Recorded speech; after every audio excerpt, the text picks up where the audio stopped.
আসসালামু আলাইকুম রহমতুল্লাহ। আশা করি আপনারা সকলে ভালো আছেন। আমরা আবার চলে এসেছি 425 নম্বর ভিডিও নিয়ে।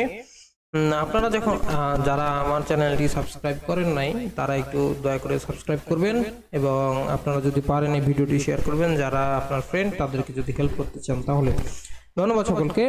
তো আমরা আমাদের ভিডিওতে ক্লাসে চলে যাই। এখানে একটা প্রবলেম দেখা যাচ্ছে। এখানে হচ্ছে আমাদের শুধুমাত্র পয়েন্ট লোড আছে, কোনো প্রকার কোনো ইউডিএল ইউপিএল নাই। তো আমরা চেষ্টা করবো এটা কিভাবে সলভ করা যায় সেটা একটু দেখানোর। তো চলেন আমরা আমাদের প্রবলেমে চলে যাই। আমরা দেখি এখানে হচ্ছে আমাদের প্রথমে রিয়াকশন বের করে নিতে হয় আমরা জানি, এবং এখানে রিয়াকশন বের করার চেষ্টা করছি। দেখেন একটু দেখা দেই, যদিও আমি আগে অনেকবার দেখাইছি, অসংখ্যবার দেখিয়েছি, আপনাদের সুবিধার্থে আরেকবার দেখানোর চেষ্টা করছি। দেখেন আমি প্রথমে এ পয়েন্ট, এটাকে এ পয়েন্ট ধরে নেই এবং সিরিয়ালি এটা বি, এটা সি, এটা ডি, এটাকে সি পয়েন্ট ধরে নেই। যাই হোক ধরে নিয়ে আমরা হচ্ছে আমাদের ক্যালকুলেশনটা করছি। এই পয়েন্টে যদি আমি মোমেন্ট চিন্তা করি তাহলে R2 ইন্টু টোটাল 4 যোগ 2 ফোর্স হইল R2 এবং ডিস্টেন্স কত 6। তাহলে এটা যেহেতু ঘড়ির কাঁটার বিপরীত দিকে ঘোরানোর চেষ্টা করতেছে তাই আমি বাম দিকে লিখলাম। এবং এরপরে কি লোড আছে 60 kilonewton, 60 kilonewton into 2, total moment কত 60 ইন্টু 2, মানে এটা হলো আমার মোমেন্ট। এটা কি ঘড়ির কাঁটার দিকে ঘোরানোর চেষ্টা করতেছে, যার কারণে এটা আমি ডান দিকে লিখলাম। এবং 30 ইন্টু 1 যোগ 4 যোগ 2 টোটাল হলো 7 ইন্টু 30, এই 30 নিউটন লোড। এটা হচ্ছে ঘড়ির কাঁটার দিকে ঘোরানোর চেষ্টা করতেছে, দ্যাটস ওয়াই এটা আমি ডান দিকে লিখলাম এবং ক্যালকুলেট করলে আমি 55 কিলোনিউটন পাবো।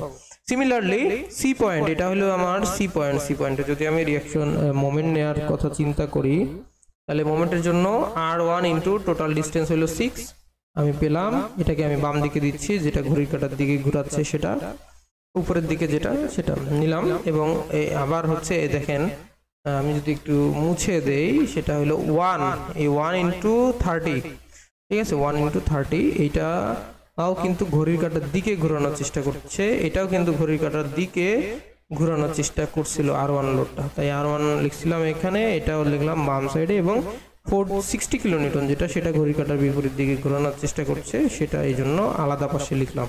দেন ক্যালকুলেট করলে আমি R1 = 35 পাবো। যখন এই পয়েন্টে মোমেন্ট নিছি তখন এই পয়েন্টে রিয়াকশন বেরোইছে, যখন এই পয়েন্টে আবার মোমেন্ট নিছি তখন এই পয়েন্টের রিয়াকশন বেরোইছে। এটার জন্য এটা এবং এটার জন্য এটা। আশা করি বুঝতে পারছেন। Okay fine. এবার আমরা রিয়াকশন যেহেতু বের করে ফেলেছি, আমরা চেষ্টা করি এবার এসএফডি বিএমডি বের করার। তাহলে আমি R1 এর ভ্যালু এবং R2 এর ভ্যালু লিখে একটা ডায়াগ্রাম আঁকাইলাম।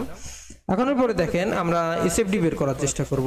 দেখেন আমি এসএফডিটা নিয়ে আসলাম। দেখেন এখানে এসএফডি আমরা আঁকানোর চেষ্টা করছি। এখানে R1 হচ্ছে 35, তাহলে 35 হচ্ছে আমার উপরে চলে যাবে। প্রথমে আমাদের কি করতে হয়, একটা নিউট্রাল লাইন আঁকায় নিতে হয়। নিউট্রাল লাইন আঁকায় নিলাম।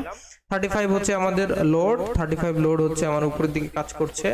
দেন হচ্ছে এই পোর্শনে কোনো প্রকার কোনো লোড নাই, এক্সটার্নাল লোড এসএফডি বিএমডি কিচ্ছু নাই, যার কারণে এখানে 0 ডিগ্রি কার্ভ হবে। এটা হলো 0 ডিগ্রি কার্ভ। 0 ডিগ্রি কার্ভ হলো এখানে 60 কিলোনিউটন পয়েন্ট লোড নিচের দিকে কাজ করছে, দ্যাটস ওয়াই আমি হচ্ছে 35 থেকে -60 নিচের দিকে -60, 35 -60 মানে -25 থাকলো, তাহলে -25 পরিমাণ নিচে চলে গেল। এখান থেকে টোটাল 60 নামলো, অর্থাৎ -25 থাকতেছে। দেন হচ্ছে এই পোর্শনেও কোনো আমাদের এক্সটার্নাল ফোর্স নাই, তাই হচ্ছে এখানে স্ট্রেট লাইন 0 ডিগ্রি কার্ভ হলো এখানেও। এবং এখান থেকে যেহেতু 55 কিলোনিউটন উপরের দিকে কাজ করছে, তাই আমি -25 প্লাস 55 মানে টোটাল 30 পরিমাণ উপরের দিকে চলে গেল, ঠিক আছে। তাহলে 30 পরিমাণ যখন গেল তখন এই পোর্শনেও কোনো লোড নাই, তাই এখানে হচ্ছে স্ট্রেট লাইন হলো 0 ডিগ্রি কার্ভ হলো। এবং সর্বশেষ যে 60 কিলোনিউটন লোড, এই 60 কিলোনিউটন লোডের জন্য এখানে আমি নিচের দিকে 30 কিলোনিউটন লোডের জন্য আমি 30 নিচে নামাই দিলাম এবং আমার নিউট্রাল লাইন বরাবর নিচে মিলে গেছে। প্রথমে 0 শেষে 0, এটা আমাদের খেয়াল রাখতে হবে, দেন হবে। আচ্ছা এবার চেষ্টা করি আমরা বিএমডিটা আঁকায় ফেলার। দেখেন বিএমডিটা আমরা আঁকাইলাম, এখন বুঝাই দিই কিভাবে আমরা আঁকাইছি। দেখেন এখানে যে আমার রেক্টেঙ্গেল পাইছি, এই রেক্টেঙ্গেলের যে এরিয়া এটা ক্যালকুলেট করলে কিন্তু আমরা মোমেন্টটা পেয়ে যাব।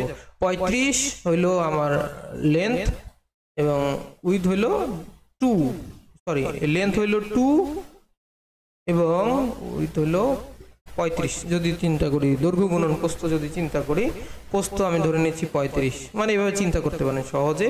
আর টোটাল লোডটা তো আমরা ক্যালকুলেট করতেছি, এরিয়াটা ক্যালকুলেট করলে আমরা লোডটা পাবো, সিম্পল হিসাব।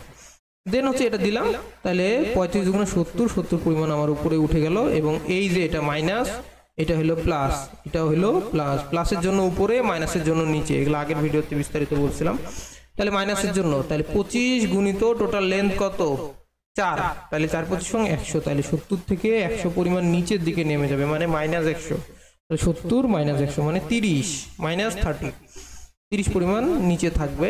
এবং এখান থেকে আবার এটা ক্যালকুলেট করা 30 গুণিত লেন্থ হচ্ছে 1, তাহলে 30 গুণন 1, তাহলে 30, আবার 30 পরিমাণ, এটা যেহেতু পজিটিভ তাই উপরের দিকে ওটা শুরু করবে এবং এখানে এসে মিলে যাবে।